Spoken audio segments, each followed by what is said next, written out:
is Michael Maher, and this is my audience of 6 people.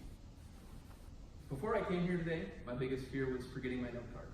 Besides for that, the only other real concern I had was if my roommate would eat my Chipotle while I was gone. But for 7.5 million Americans, they have a concern that's much greater than that.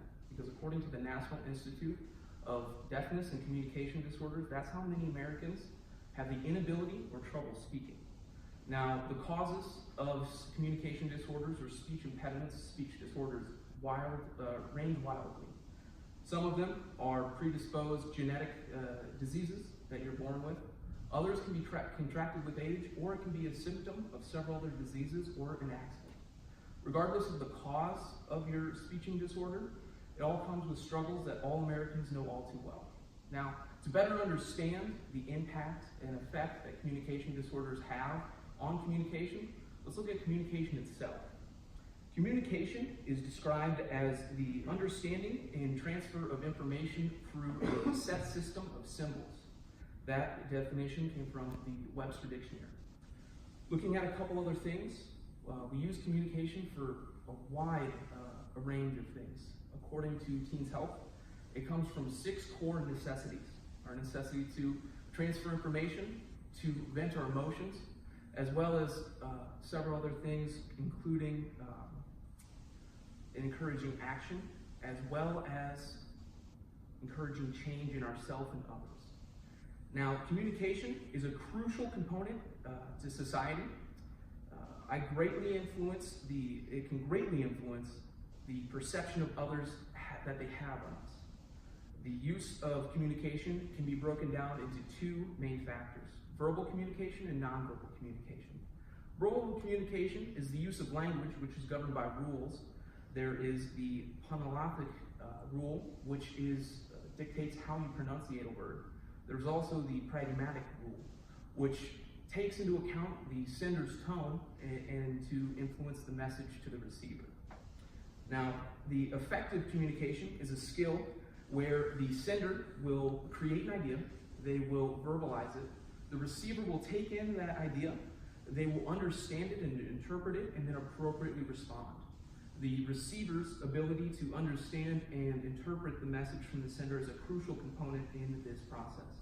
Now, that is a very brief understanding of effective communication, but for the purpose of the skill, it is a good synopsis. The basics of nonverbal communication. Nonverbal communication is defined as the transmission of information through body language or other nonverbal cues. That definition comes from the trusted guide of emotional and mental health. There are several components to nonverbal communication. Nonverbal communication usually comes in company with verbal communication, and receivers will use nonverbal communication to interpret the verbal communication. They are 2 separate components, but they can stand alone and relay information on their own as well. Now, looking at a couple good things with a good understanding of what communication is, I would like to share how communication is affected with people with speech disabilities. The impact of verbal communication disorders that has on the lives of people who suffer from them are very wide, and they range dramatically, mostly depending on the severity of the speech disability. But a couple things I always like to look at: have you ever found yourself speaking with someone who has a speech disability and you more judge them on how they're speaking, not what they're saying? If so, you're not alone. Because according to research done by Teens Health, people will unintentionally judge someone on their credibility as well as their intelligence, on their ability to communicate verbally. It is something that they don't do intentionally, but it is something that we do as humans. Now, a reason why we do this, according to the American Psychology Association, is because we become accustomed to our norms of communication and our rules governing it.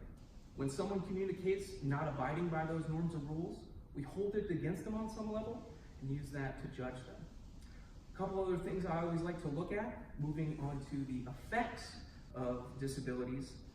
Speech affects very wide amounts of communication. One thing I always like to look at is the ability that Stephen Hawking had mentally and intellectually. Was renowned as one of the most brilliant minds of our time. But he even shared, he was a 22-year-old Cambridge student when he was diagnosed with ALS, which is a progressive disorder that immobiles your body and robs you of your ability to operate your vocal cords. Before his reputation had gained momentum and preceded him, he was judged off of his inability to speak clearly and precisely, even though his intellect was far greater than the majority of the world's population. In a article done by the Daily Monitor, he expressed concern for the disabled because they feel that society will view them differently because they do not operate within said norms, as I previously mentioned. As you can see, speech disabilities affects communications in many different ways, and those affects large groups.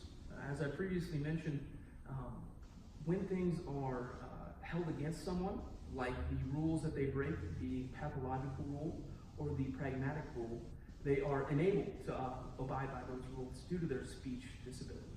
But it is still held against them, and we use that to judge them poorly.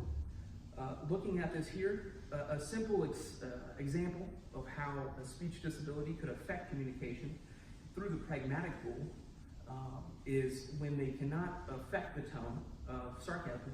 So a sarcastic joke is taken as an intentional insult. Looking at the overall effects that speech disabilities have on communication, I would then like to take into a conclusion that speech disabilities are a severe and widely ranging problem for many people in America. And the next time that you interact with someone who has one, I hope you now have the information to handle it a little bit more properly and understand their struggle. Thank you.